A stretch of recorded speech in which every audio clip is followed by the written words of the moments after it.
Bismillah walhamdulillah wassalatu wassalamu ala sayyidina rasulillah wa ala alihi wa sahbihi wa man wala. So, because I'm filling in for Imam Rafa'i, it occurred to me yesterday that when we read the story of the seven sleepers, the sleepers of Surah Al-Kahf, that there is a little bit of historical background to that. So, Edward Gibbon, who wrote a 6-volume book called The Decline and Fall of the Roman Empire, which is a fabulous piece of history, he actually includes the story of the seven sleepers, and he dates it as taking place between 425 and 437 AD. So that would be about 200 years before the Prophet sallallahu alaihi wasallam. Of course, he doesn't believe in any of this. He's mentioning it as like some fabulous story, but we believe in it. So let me, because I didn't really prepare, let me read for you what he says.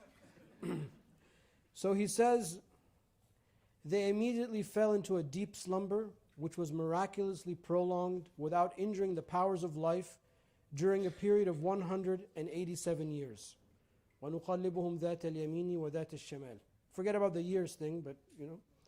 At the end of that time, the slaves of Adulius, what he names these seven sleepers, to whom the inheritance of the mountain had descended, removed the stones to supply materials for some rustic edifice. So the sleepers are inside the cave. These people are going to remove the stones on the cave. The light of the sun darted into the cavern, and the seven sleepers were permitted to awake. After a slumber, as they thought of a few hours, after a slumber, they thought of a few hours. كَمْ لَبِثْتُمْ يَوْمًا أَوْ بَعْدَ يَوْمٍ. They were pressed by the calls of hunger and resolved that Jamblichus, which was what he names one of them, one of their number, should secretly return to the city to purchase bread for the use of his companions. The youth, if we may still employ that appellation, because they've been sleeping for hundreds of years, could no longer recognize the once familiar aspect of his native country.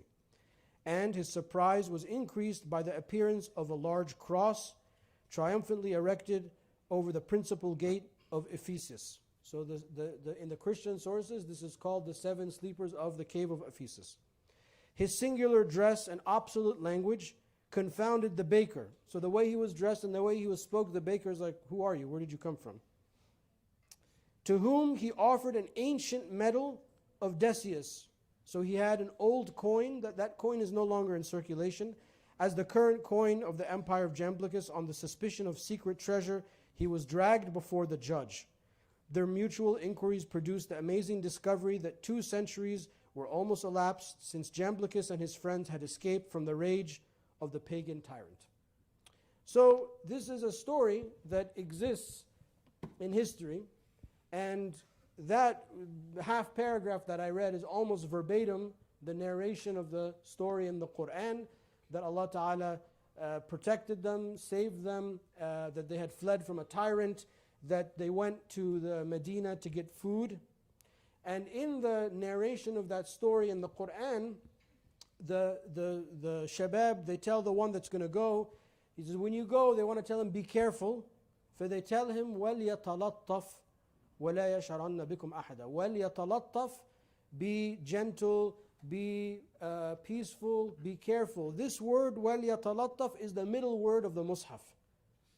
So all of the words before يَتَلَطَّفْ equal all of the words after يَتَلَطَّفْ. So we have now crossed over the middle of the Mus'haf, and that is the story of the Ahlul Kahf. And that word, the fact that Allah chooses that the middle word of the Quran is one of His names, Latif, is also a sign. Where is the cave of the sleepers?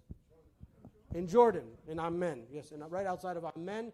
And this is documented in our sources. Al-Waqidi, who's a famous historian, he documents that the Sahaba passed by this area and they acknowledge that this is the Kahf, and the graves are inside, and you can go and you can visit it.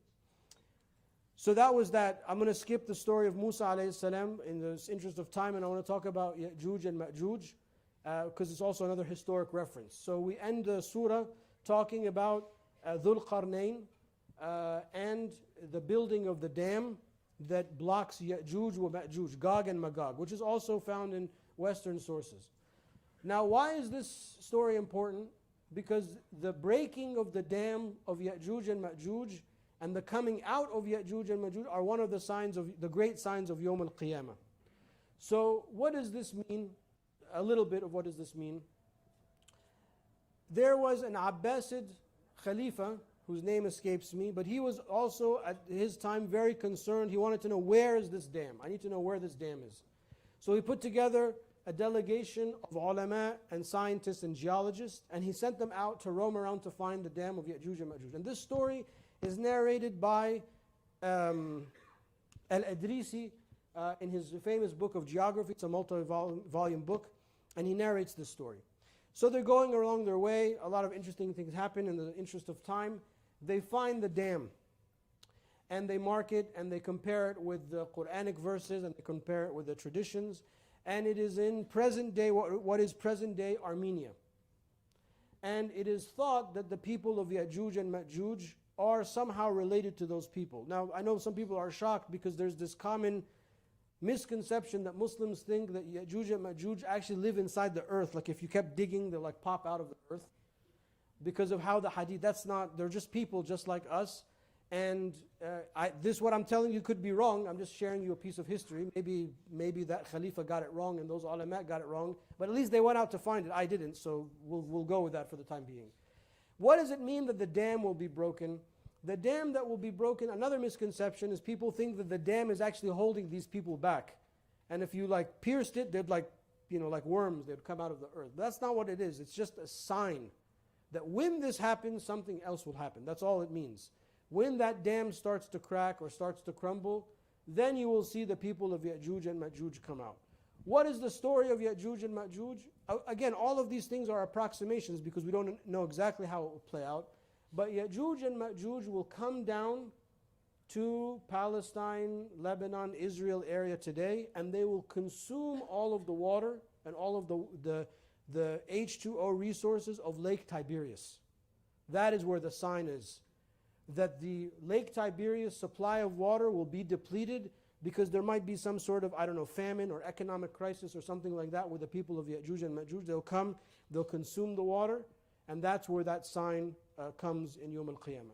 Again, these things are ijtihad. It's not an exact science. We don't know exactly how that will happen or what it will look like, but because I really didn't prepare for tonight, I thought I'd read one paragraph and tell you one point of history and therefore give you the Khatira. Tomorrow I will prepare, inshallah. Wa akhir da'wana alhamdulillahi rabbil alamin.